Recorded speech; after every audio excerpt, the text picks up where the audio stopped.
What up, YouTube? Besides the fact that my hair is a mess, what's up, guys? How you doing? Working on the Civic. I got my shifter cable box in almost. I just need to bolt it down on the bottom. I'm gonna put some spacers, probably put the stock spacers in here on this one, and then I'll probably put them on the bottom on this one, just so it has some spacers on the bottom to tighten the nuts down on the bottom, so it'll hold it down. Funny thing is, guys, guess what? I had to rewire the car. Ugh, I had to rewire the car. It was fun. It's not even done. I haven't even soldered anything, but it starts. I started it earlier.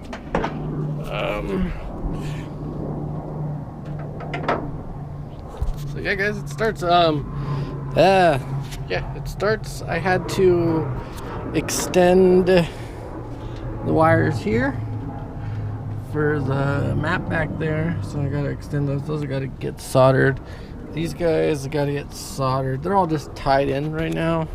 It'll start the car, which is kind of crazy. I got the coil to work. The starter works again. Reverse is wired up. I just have to extend this guy, the VSS. This is extended.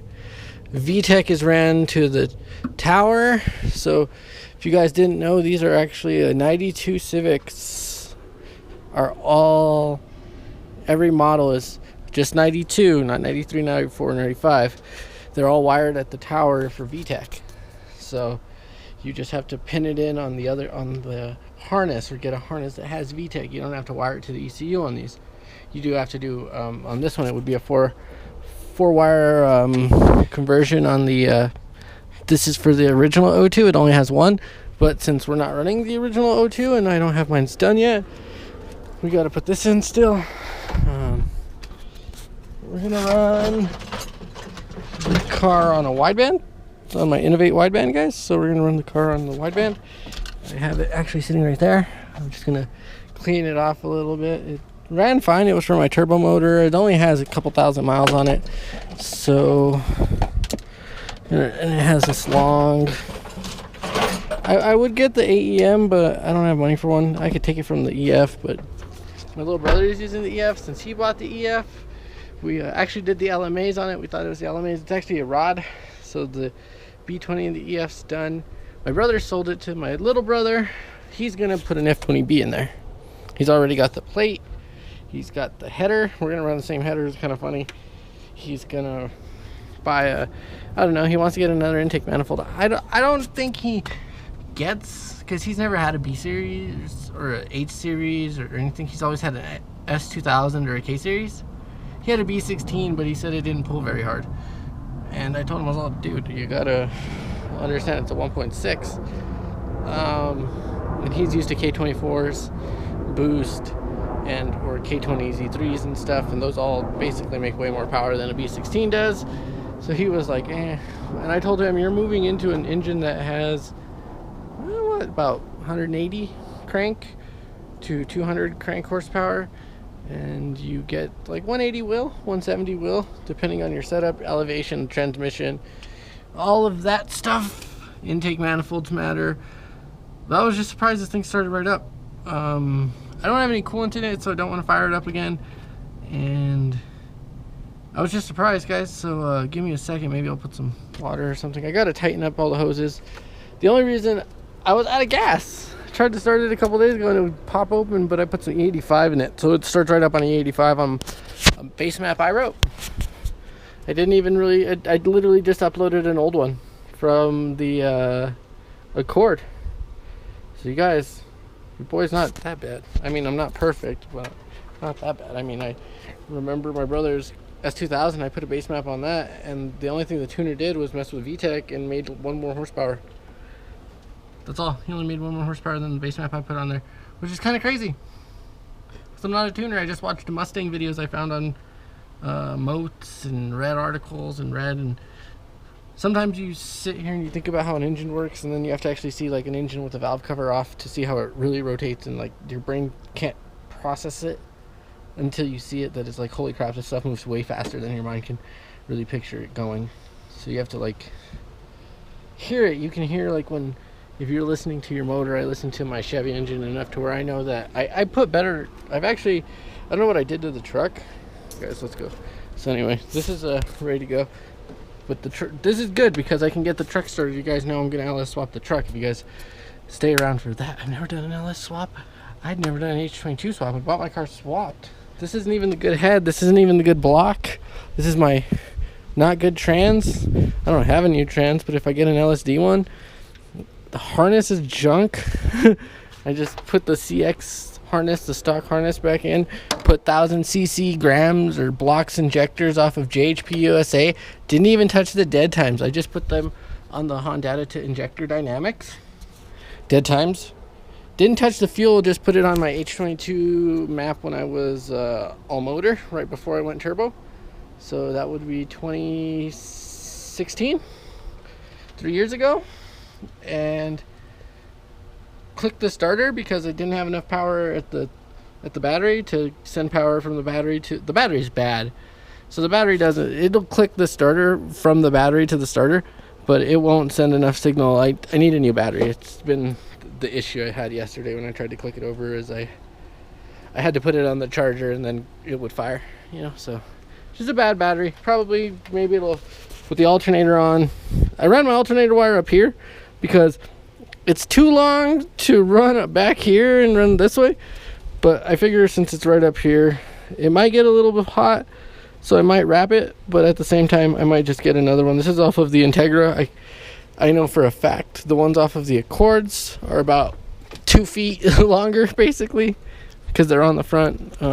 I went to go to the JR to get a half shaft, guys, and I'm halfway done pulling it off. I didn't take a 19 to get the tire off, so I couldn't get the tire off, so I'm like trying to take the pry bar and pry it off, and I finally get it to start coming off, and then I get the axle to start coming off, so I was like, oh, I'll push it back, we'll pull the axle out, and then we'll pull the other part out of the transmission without having to take the tire off or anything. We'll do it all under the car. It's not the way you normally do it. And the dang half shaft was the same one. I was 1990. It was a 1990 Accord. It was supposed to be on Honda Tech and everything. Everyone, even I think Robert from Hush Performance told me on one of the comments I commented that a 90 to 93 is the same as the Prelude, 92 to 96. So it didn't work. I went to look at a 92 and the same thing. I guess I have bad luck at the junkyard and the rest were automatic. And the Prelude, I was going to go look at it yesterday, but I felt like crap. And they crushed it. So there was no Prelude. I found a K24A4 just sitting there. It just needed to get unbolted. And it would need a new valve cover. But then I found a K24A1. So, yeah. 2 K-Series. An all-wheel drive K-Series CRV, but they took everything from the bottom. The diff was gone, and then there was that was it. I think that was it. It was just the all-wheel drive K-Series, and then the motor was there. The K24A1 was there, but the transfer case was gone and the rear diff was gone. Some people got out here in Albuquerque got a K24 all-wheel drive going. It's nice, guys. It's you. Thank you, guys. But anyway, guys, I'm gonna put some coolant or some water in here. It gets kind of cold, but it does have some coolant. I just haven't checked to see if it even leaks or anything, and I don't want to die because my exhaust, if you guys look, let me show you, my exhaust only goes right there, and there's now holes for the shifter cables and the boot, so it's gonna fill the car up with smoke. And I don't know, maybe I'll just see what happens. I might just turn it on, but it's wired. VTEC's wired up, everything's wired up, guys. The only thing I didn't have to use was this guy, because this is for your purge valve, and I don't have one because it's not on the H22. The H22 doesn't have the black box. My H22 doesn't even have the black box for the IABs, because you can just put a vacuum on there and have a vacuum that forces air in there, and if you have a vacuum that forces, it will just push air through there, and then you're fine. I still have to mount the T bracket I was trying to get my little brother to help me, and he shoved the wrong bolt in there. So I'm gonna have to figure that out. I might just put the jack under here and leave it like this, and then get that bolt out of there and put the... That's what happens when you ask people to help sometimes, guys. But anyway, I don't want to run it too much because the transmission is dry. There is not a lot of fluid in there, so I don't want to break my synchros or anything, or weaken the synchros, or I don't know what happens. I've never done it before. This guy's still here. I just keep it just in case there's something I need off of it. And once this is done, this is gone. Never would I mess with these again. I like D-Series, they're cool, but you look at what you have to do to make what B-Series makes with the same work, and then you look at what an H, like this guy I follow on Instagram, he made 485 on a stock F20B without springs, retainers, or anything, on just a precision turbo. He talks a lot of shit, but I love it. That's actually really good numbers for a 20-year-old engine. But you're not gonna get that on a freaking stock D-Series. You're gonna have to do a Vitara build for $500, and then there's always the chance that you lift the head, and you just start watching, like, I don't know, I just watched like Charlie and them back in the days when the Boosted Boys had the other guys, all of them years ago, when they were building D's and stuff, and you just watch them wreck those engines, and they're just not made for power. Like, I look at that motor and I'm like, man, who the hell tried to run this thing? Why would you even mess with this when you can literally